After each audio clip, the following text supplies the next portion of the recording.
رزاق اللہ رب العزت کا نام ہے، اس کا مطلب ہے بہت بڑی روزی دینے والا، بہت بڑا روزی دینے والا۔ الرزاق، اللہ رب العزت کا یہ نام جو رزاق ہے، یہ اسم اللہ رب العزت کا ایسا ہے کہ اس اسم کا کوئی مقابلہ نہیں کر سکتا، بلکہ جتنے بھی 99 نام اللہ رب العزت کے ہیں اس نام کے مقابلے میں کوئی نہیں، سمجھ رہے؟ اس نام کا مقابلہ کوئی نہیں کر سکتا، صرف نام کا نہیں بلکہ اس صفات کا مقابلہ کوئی نہیں کر سکتا۔ جو صفات اللہ رب العزت کی اللہ نے بتائی ہے 99، اور یہ صفات کیسی صفات ہیں؟ زبردست، کامل، مکمل اور اکمل، سمجھ رہے؟ تو اللہ رب العزت کیسا رزق دینے والے کہ بندہ سوچ بھی نہیں سکتا، گمان بھی نہیں کر سکتا کہ اللہ ایسا رزق دیتے ہیں، ایسی روزی دیتے ہیں۔ اب آپ سوچیں کہ دودھ پیتا بچہ پیدا ہوا اور اللہ رب العزت نے اس کی روزی کا انتظام کر دیا ہے نا، اس کی ماں کی چھاتی سے اللہ نے اس کی روزی کا انتظام کر دیا۔ یہ اللہ ہے، ساری جو بھی اس کو وٹامنس وغیرہ کی ضرورت ہے سب اللہ نے دے دی ہے نا۔ اور اگر کوئی بچہ ماں کا دودھ نہ پیے اور اس کی بجائے ڈبے وغیرہ کا دودھ پیے کوئی مجبوری میں، تو ہم دیکھتے ہیں اس بچے کا پیٹ بھی خراب ہو جاتا ہے، سمجھ رہے؟ اس بچے کو بہت پرابلم ہوتی ہے، وہ ٹوائلٹ بہت کرے گا، کیوں؟ ڈبے کا دودھ پی رہا ہے، بہت پاخانہ، پیشاب، گیس، ایسیڈیٹی بہت ہوتی ہے۔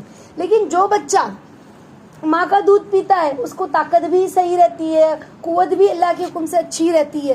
تو اللہ رب العزت نے کیسے غذا کا انتظام کیا ایک بچے کے لیے۔ اسی طرح سے اللہ رب العزت نے سمندر اتنا بڑا بنایا، اتنے بڑے سمندر میں اتنی ساری مچھلیاں، بڑی مچھلی چھوٹی چھوٹی مچھلیوں کو کھاتی ہے۔ اب ہم دیکھیں شارک جو ویل مچھلی ہے، وہ مچھلی کیا کھاتی ہے؟ پورے سمندر کو، پوری سمندر کا وہ ویل مچھلی 3 بار چکر مارتی ہے دن بھر میں۔ کتنی بار؟ 3 بار۔ کتنا بڑا سمندر!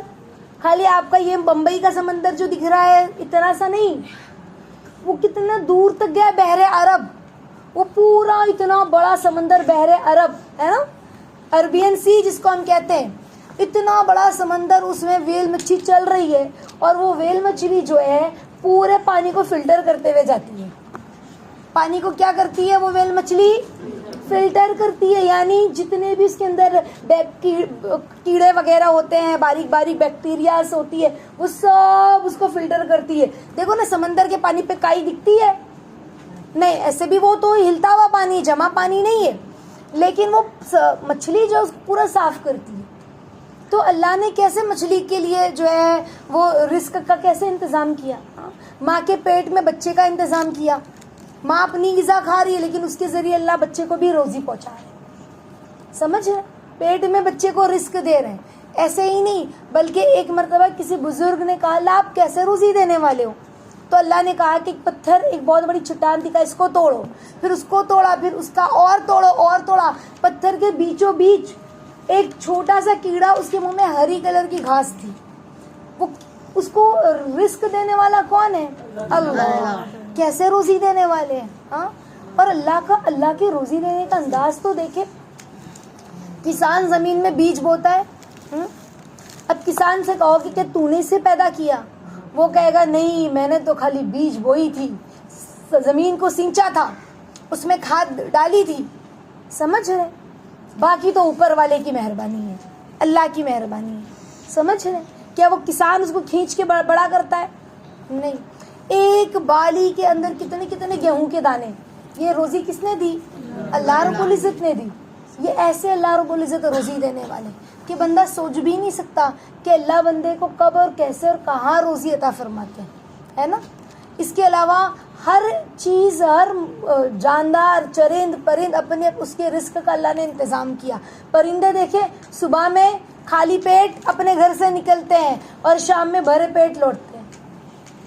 اللہ نے پرندوں کی بھی روزی کا ایسا انتظام کیا ہے۔ چینٹی دیکھیں، چینٹی کیسے اپنے رزق کو تلاش کرتی ہے، ذرے ذرے کو لے جا کر وہ جمع کرتی ہے کھانے کے لیے۔ تو اللہ نے ہر مخلوق کی روزی کا انتظام کیا، وہ ایسا زبردست، اتنا بڑا رزق دینے والا، روزی دینے والا ہے، سمجھ رہے ہیں؟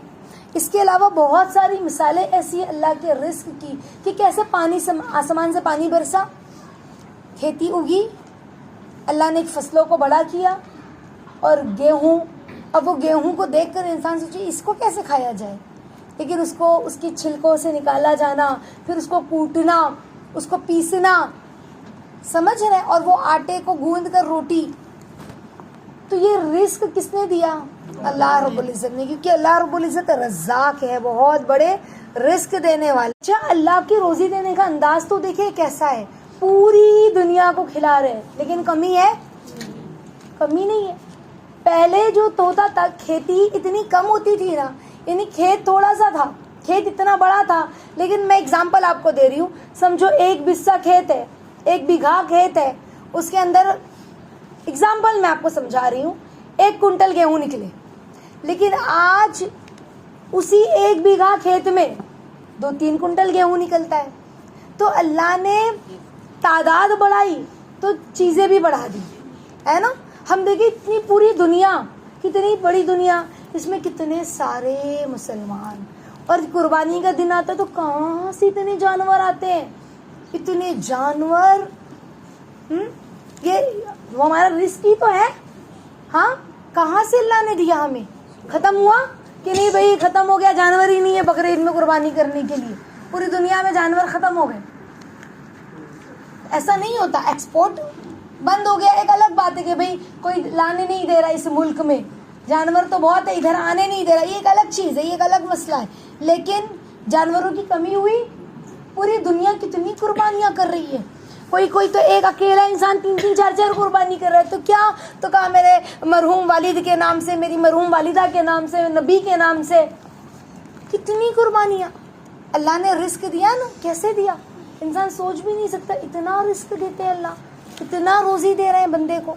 ہاں، تو روزی دینے کا کام اللہ کا ہے. ہم اللہ سے اس کے نام کے ذریعے اللہ سے مانگا کرے، یا اللہ ہمیں حلال اور طیب روزی عطا فرمائیے، یا رزاق رب ہمیں عافیت کے ساتھ حلال اور طیب روزی عطا فرمائیے، کسی کا محتاج نہ بنائیے. یا اللہ جو روزی آپ ہمیں دیں گے وہ انوار اور برکات بھری روزی ہو. اللہ سے اس نام کی برکتیں مانگے، اس نام کی برکتیں مانگے کہ اللہ ہمیں کسی کا محتاج نہ بنائیے، اور بغیر محتاجگی کے ساتھ ہمیں رزق عطا فرمائیے. تو ایک تسبیح الرزاق کی پڑھیں گے، یعنی روزی دینے والا. بعض لوگ کہتے ہیں کہ کسی نے کچھ کر دیا ہے اسی لیے روزی آنا بند ہو گئی، کسی نے کچھ کر دیا اسی لیے ہماری دکان نہیں چل رہی ہے، کسی نے ہماری روزی کو باندھ دیا ہے. تو کہا کہ یہ سب غلط ہے. جب ہم نے پڑھ لیا کہ الرزاق اللہ ہے تو ہمیں اس کے آگے یہ بولنا ہی نہیں کسی نے کچھ کر دیا. سمجھ رہے ہیں؟ روزی تو اللہ ہی دیں گے، ہم اس سے طلب کریں. اس کے حکم کا بغیر پتہ ہل سکتا ہے؟ اگر ہم نے کہہ دیا کسی نے کچھ کر دیا ہے اور ہماری روزی بند ہو گئی ہے تو اس کا کیا مطلب؟ ہم نے نعوذ باللہ اللہ سے اوپر کسی کو سمجھ لیا، یا ہم نے نعوذ باللہ یہ سمجھ لیا کہ اللہ سے بھی اوپر کوئی طاقتور ہے. ہاں، تو اللہ رب العزت ایسے رزاق ہیں کہ وہی روزی دینے والا ہے. مجھ سے طلب کرے خیر، عافیت، بھلائی، سمجھ رہے، اور دعا کے ساتھ اللہ سے حلال اور طیب روزی کو طلب کریں. اس کے علاوہ ایک تسبیح الرزاق کی پڑھنا ہے اور اللہ سے کہنا اللہ اس نام کے مطلب کو، اس نام کے مفہوم کو، اس نام کی گہرائی کو عافیت کے ساتھ ہمیں سمجھا دیجئے اور ہم پر کھول دیجئے. اس کے انوار اور برکات ہمیں عافیت کے ساتھ عطا فرمائے. ٹھیک ہے انشاءاللہ. اس کے انوار اور برکات، ہر نام میں اللہ کے نور چھپا ہوا ہے، ہر نام میں اللہ کے بھلائی پوشیدہ ہے، انوار اور برکات پوشیدہ ہے. تو اللہ سے وہ انوار مانگے کہ اللہ اس نام کے ذریعے آپ ہمیں کیا سمجھانا